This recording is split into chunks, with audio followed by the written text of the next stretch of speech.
exile and betrayal. The Grand Council Hall floated among the stars like a shining jewel.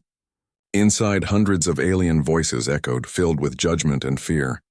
For ages, the Council of Worlds had decided the fate of civilizations. Today, their eyes turned to one world only: Earth. At the center stood Earth's ambassador. His face was pale, but his voice was strong. He had carried the message of humanity's hope, but he already knew what the Council wanted. They were not here for peace. They were here to cast humanity aside. The leader of the Council, a tall insectoid being with crystal eyes, raised his arms. "Humanity," he declared, "you have broken our trust. You have grown too fast. You have challenged too many laws. We cannot control you. You are dangerous." The chamber grew quiet. Every representative leaned forward, waiting for the final words.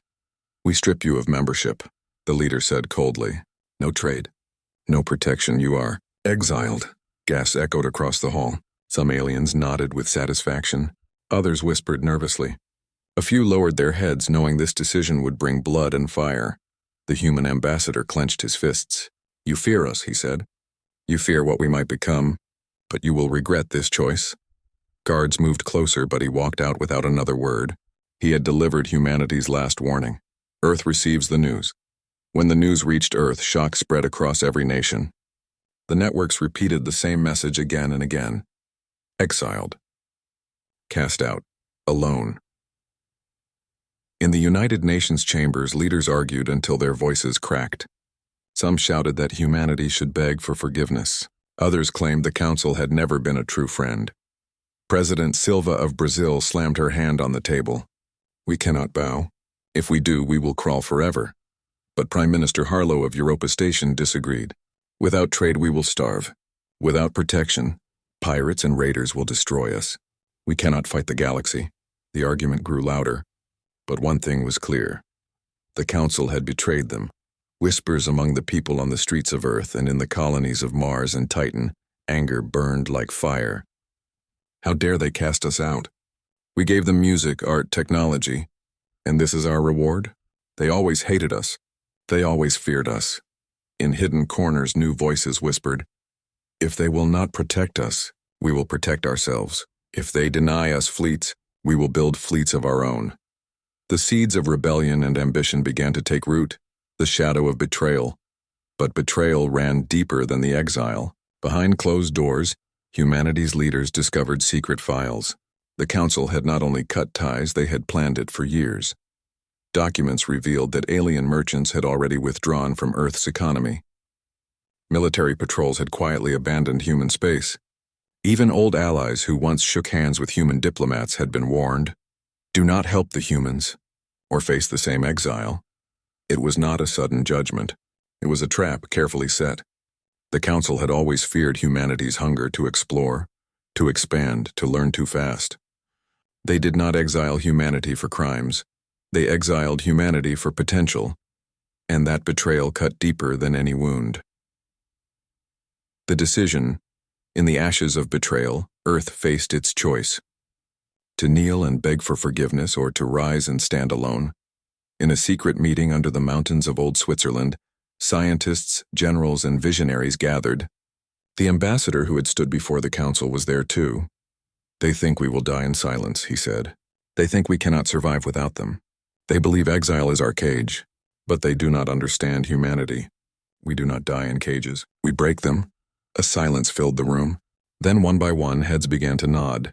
General Shu of Lunar Command spoke firmly. "We still have our minds. We still have our hands. We will build. We will fight. If they cast us out of their stars, we will claim the stars for ourselves." And so the decision was made. Humanity would not surrender. Humanity would rise. The first sparks far above the Earth in quiet orbit, secret construction already began. Cargo ships carried hidden materials to the dark side of the moon. Old shipyards were reactivated. Factories on Mars shifted from mining equipment to armor plating. In the cold oceans of Earth, submarines carried strange cargo to hidden bases. What were they building? Not simple ships of trade, not vessels of peace. They were building something new, something the Council had never imagined. The end of innocence. Humanity had entered the galaxy with open hands. They had offered knowledge, friendship, and dreams of unity. The Council had answered with exile and betrayal. Now Earth stood alone. But humanity was no longer afraid.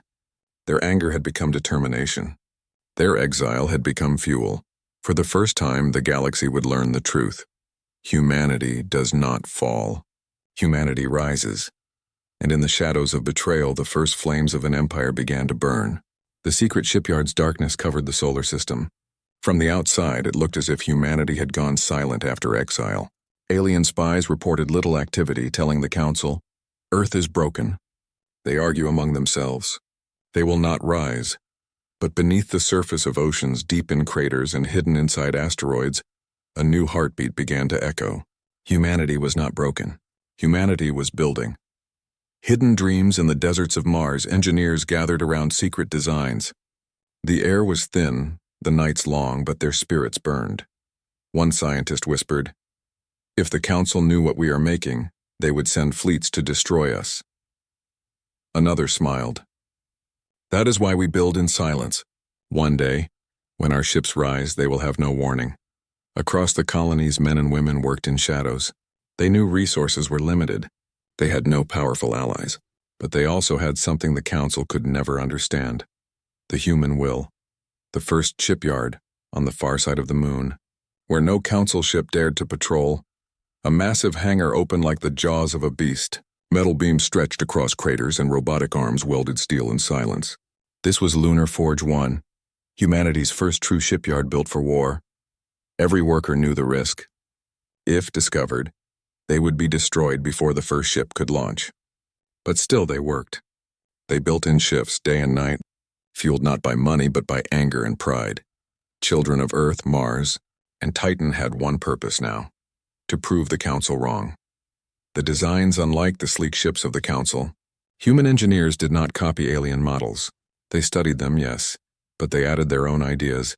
Council ships were elegant, predictable, designed for rules and order. Human ships? They were raw, flexible, dangerous. Instead of relying on one power core, human ships carried many backups. Instead of fixed formations, they were designed to fight in chaos. A Council commander would see madness in the design.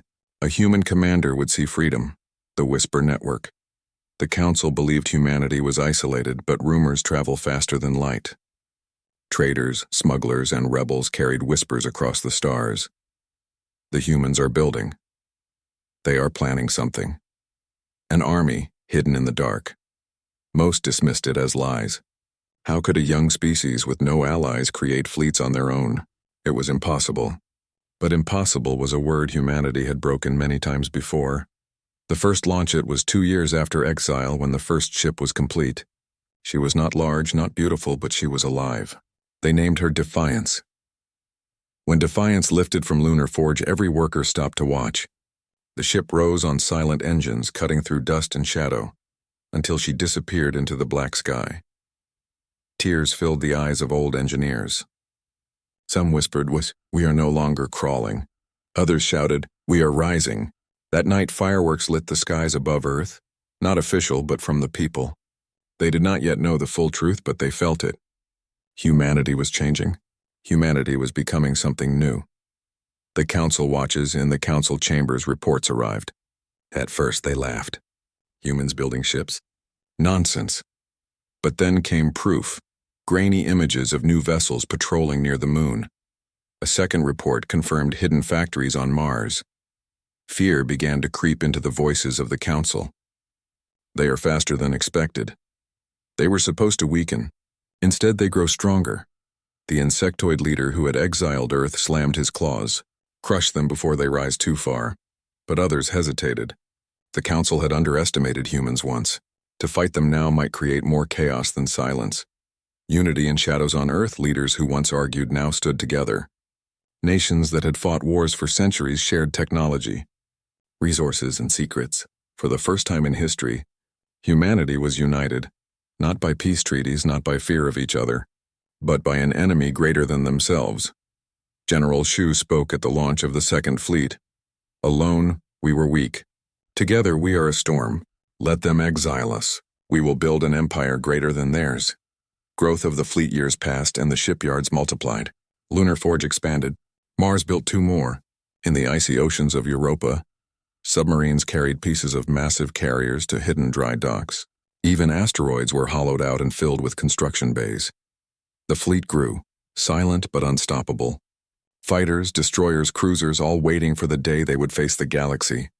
Children born after exile did not know a world of weakness. To them, building ships was life itself. They grew up with stories not of sorrow, but of vengeance and pride. A silent oath at the 10th anniversary of exile, the fleets assembled in secret orbit around Jupiter. Hundreds of ships built in shadows now floated like a new constellation. The galaxy still believed Earth was weak. The Council told its people that humans were nothing more than a minor species, trapped in exile. But in the shadows of space, an army was waiting. The first true test came not from the Council, but from those who hunted the weak, pirates. The arrival of the raiders, it happened near the colonies of Titan, Saturn's largest moon. Titan was home to miners, engineers, and families. They lived under domes of steel and glass far from Earth, hoping for safety. But safety never lasted long. One night, the skies above Titan filled with fire. 3 massive pirate ships descended, their hulls marked with scars and stolen weapons. The pirate commander, a reptilian brute, laughed as he opened his channels.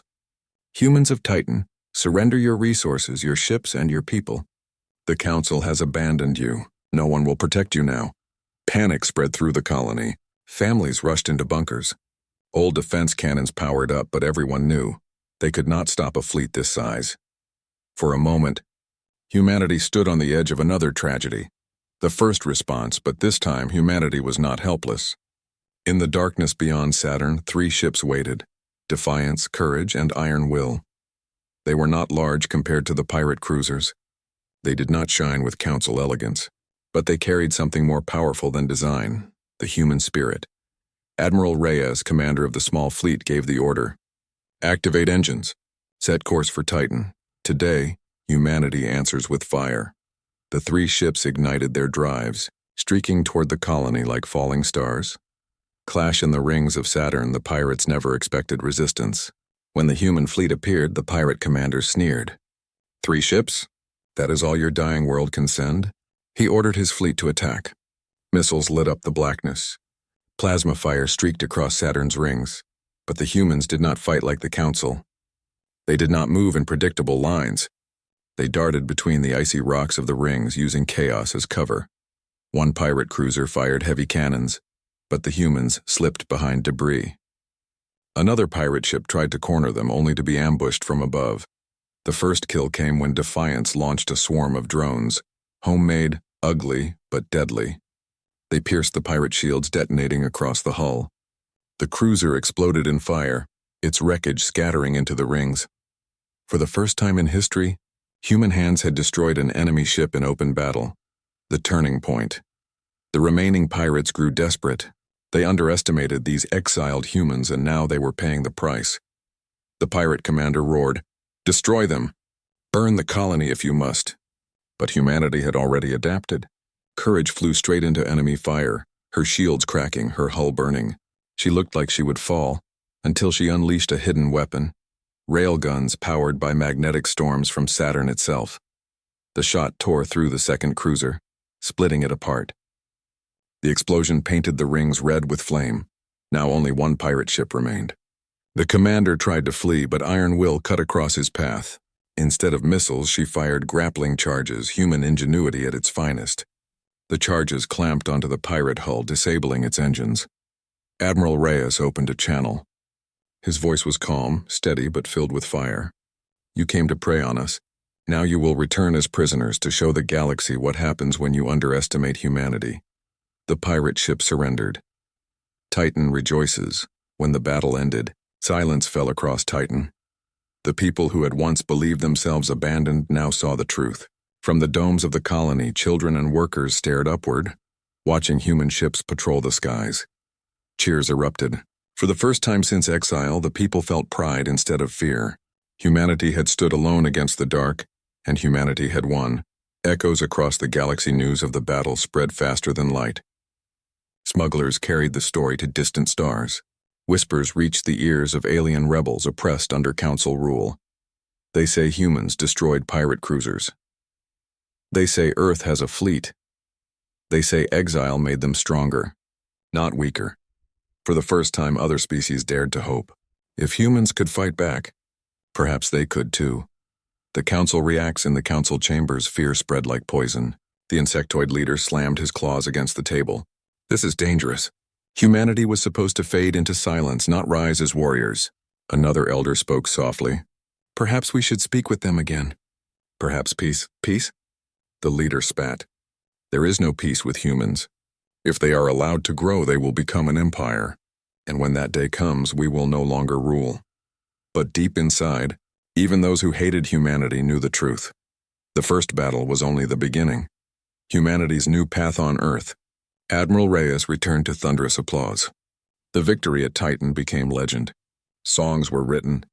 Monuments were built. The fleet was no longer secret. The people demanded more ships, more weapons, more unity. Children who once dreamed of becoming explorers now dreamed of becoming captains and soldiers. The galaxy had given them exile, and exile had given them purpose. Reyes stood before the United Nations and declared, "We were cast out. We were betrayed." But the Council does not see the truth. They think exile weakened us. In truth, exile forged us, and in that moment the future became clear. Humanity was no longer building ships only for survival. They were building ships for destiny. The first blood had been drawn. The galaxy had been warned, and humanity would never again be prey. Fear in the Council. The Council of Worlds had always spoken with confidence.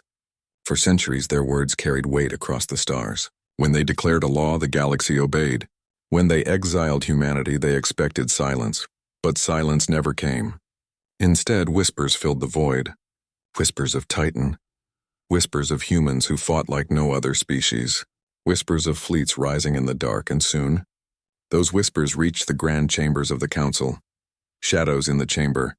The Council Hall was brighter than a sun, built of crystal towers and floating platforms. Yet on that day it felt dark. Reports were scattered across the central table. Images of destroyed pirate cruisers.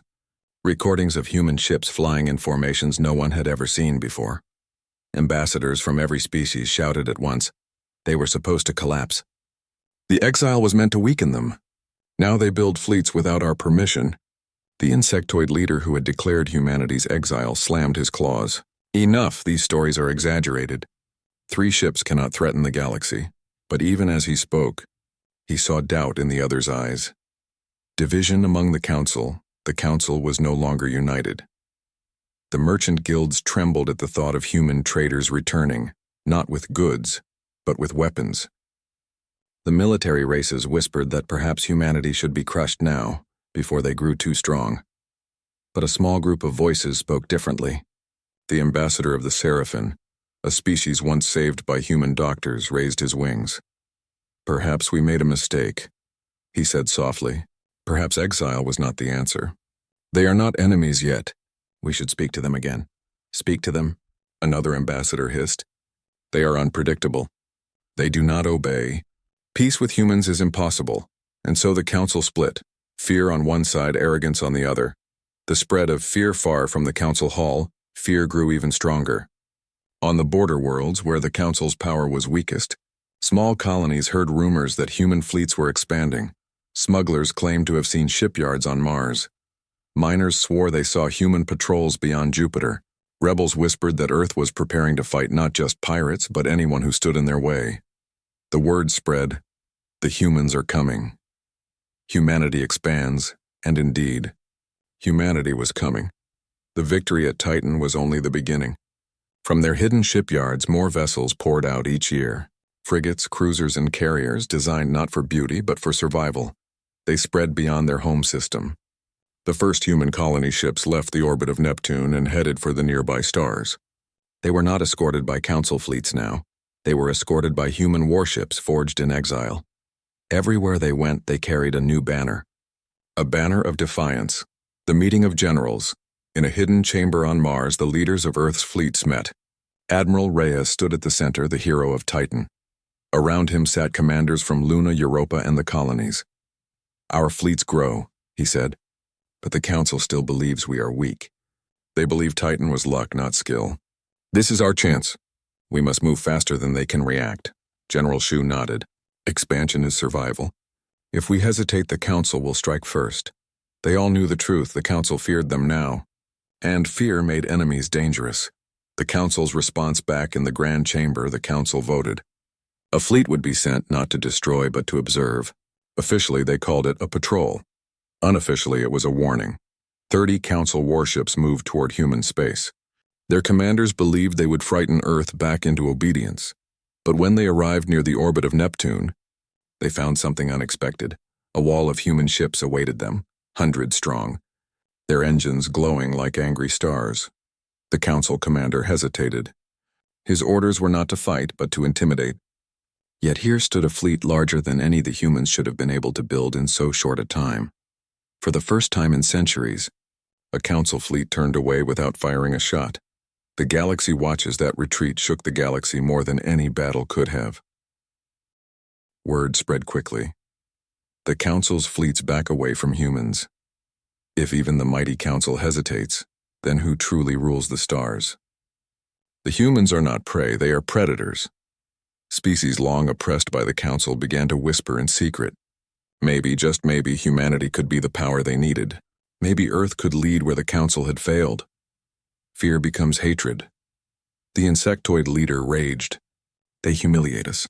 They mock us with every new ship, every new colony. They must be stopped. But not everyone agreed. Some feared that war would only strengthen humanity's resolve. Others feared that if they struck, other species might side with Earth instead. The Council had never been so divided, never been so weak. And still, humanity grew. The rise of a new identity back on Earth, people celebrated. No longer did they call themselves exiled. No longer did they beg for Council approval. Now they called themselves something greater, the children of the Forge. For in exile, they had been forged like steel, beaten but unbroken, tempered by fire. Humanity no longer feared the Council. It was the Council that feared humanity. The silent promise Admiral Reyes looked out at his growing fleet. Hundreds of ships, thousands of soldiers, more joining every day. He whispered to himself, words only he could hear. They fear us now. But fear is not enough. One day we will return. One day they will kneel. The stars glittered above, unaware of the storm that was coming. The Council believed they still ruled the galaxy, but in truth their reign was ending. Because in the shadows of fear, an empire was being born, the turning point. The galaxy had reached a breaking point. For years, the Council told its people that humanity was dangerous but weak. For years they dismissed every report of new shipyards, every whisper of colonies, every rumor of fleets, but after Titan, after Neptune, and after the Council fleet's retreat, fear had grown too large. The galaxy watched as Earth spread its reach farther and farther, and finally the Council decided the humans must be stopped. The Great Fleet, the Council had never moved with such speed. From dozens of worlds, ships were called together. Cruisers, battleships, carriers, over 200 vessels in total. It was one of the largest fleets ever assembled. The plan was simple. They would strike at Mars, the heart of human shipbuilding. A single crushing blow would destroy humanity's fleets and their hope. Council commanders spoke with arrogance. They are clever, yes, but they are young. Their fleets are raw. Against us they will burn. But they had forgotten the most important lesson.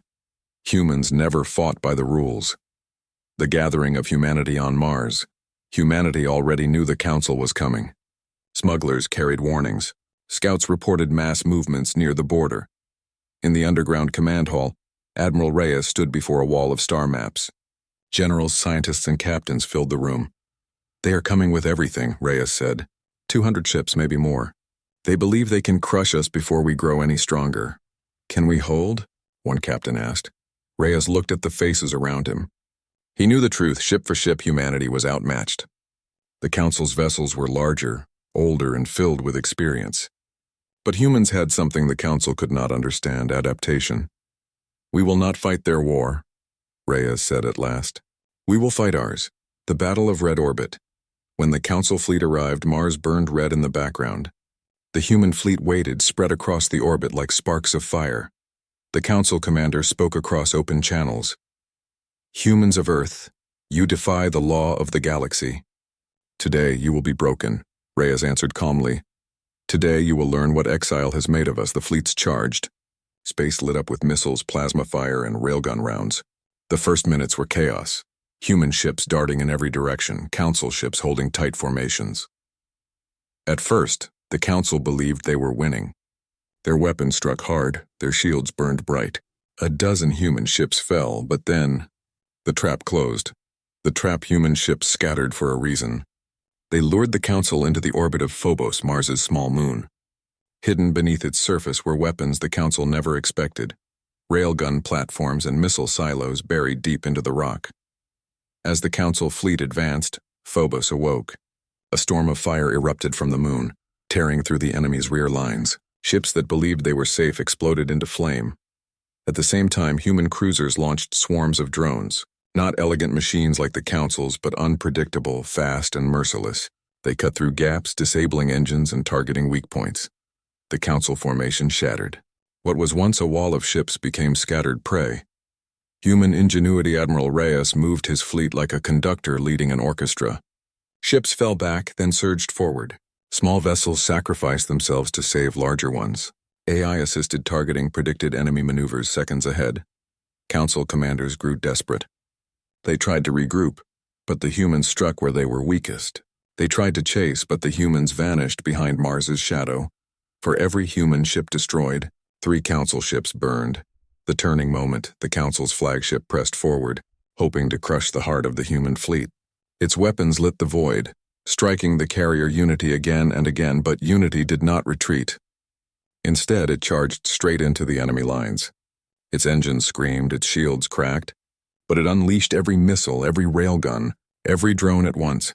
The council flagship, proud and ancient, broke apart in a blinding explosion. The sight froze the council fleet. Their leader was gone. Their pride was shattered. And in that moment, humanity pushed forward. Retreat of the council. The battle raged for hours, but the end was clear. Council ships fled into the black, leaving wreckage behind. Over 100 vessels destroyed. Dozens more disabled. Human losses were heavy, but not fatal. Their shipyards still stood. Their colonies still breathed. And most important of all, the council had been defeated in open war. For the first time in history, a young, exiled species had crushed the might of the galaxy's rulers. The galaxy trembles. When the news spread, the galaxy trembled. Worlds under council rule whispered, "If humans can fight them, so can we." Merchants asked, "If humans rise, should we trade with them instead?" Rebels shouted, "The age of the council is ending." The council had tried to destroy Earth's hope.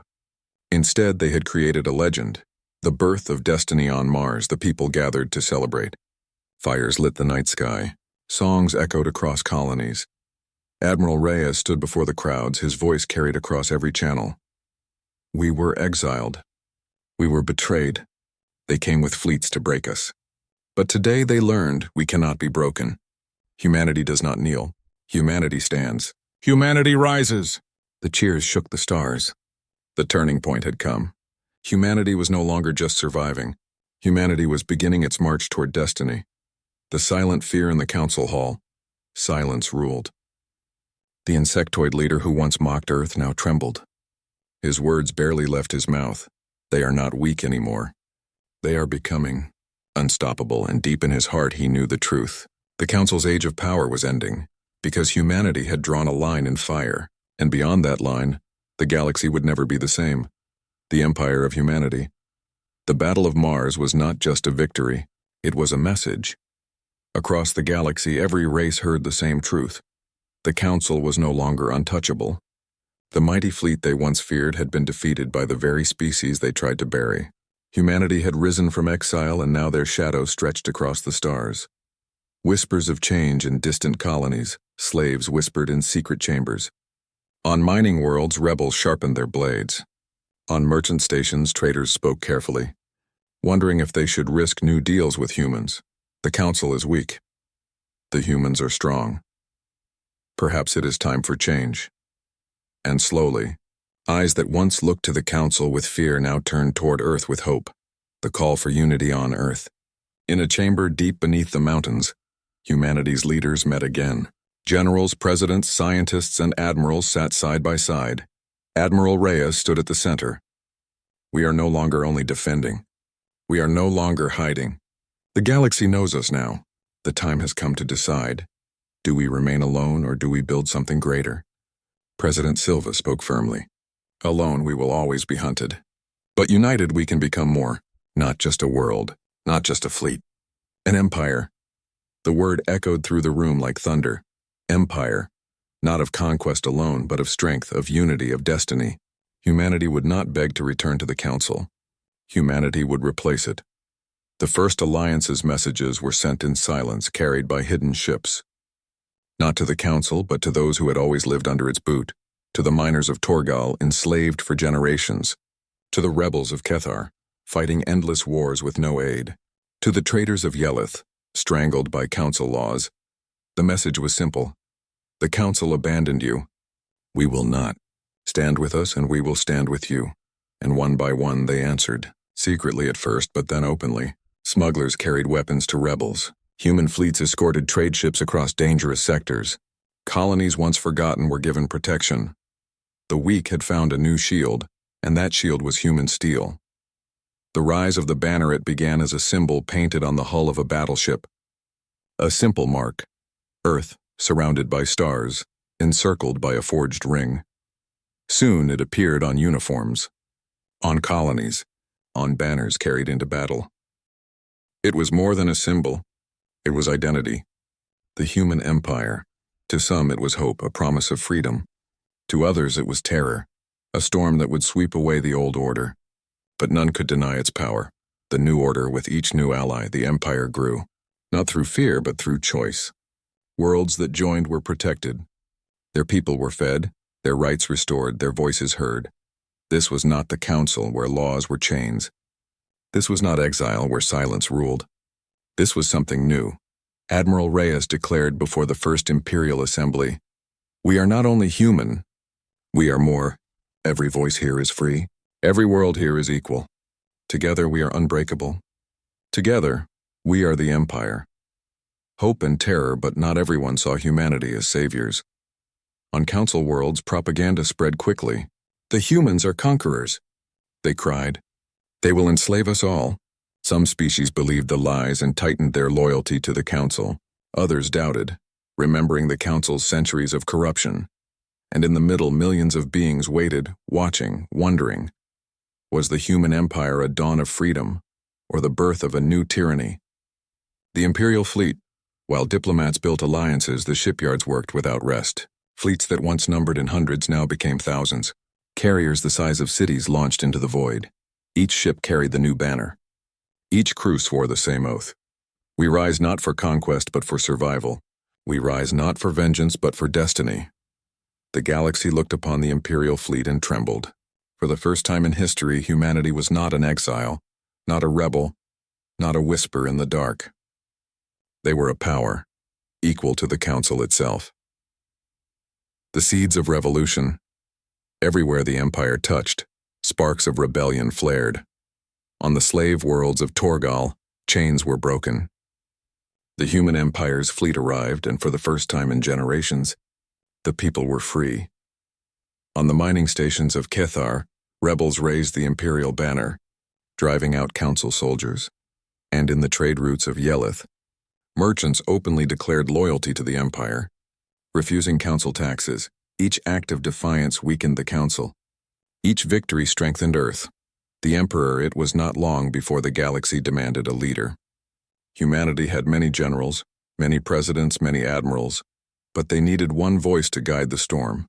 And so, after weeks of debate, the Assembly spoke. Admiral Reyes, hero of Titan and Mars, would take the mantle, not as a king, not as a dictator, but as Emperor of humanity and protector of the Empire. Reyes stood before billions in a speech broadcast across the stars. "I do not rise as ruler. I rise as servant. Servant to humanity, servant to every world that joins us. We are not an empire of chains, but of unity. And together we will rule the stars, not through fear, but through strength." The galaxy listened.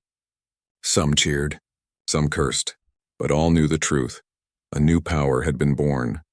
The dawn of empire, from exile to empire.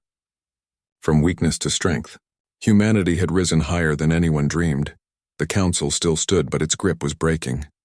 Its enemies multiplied, and above them all, the human empire grew like a rising storm.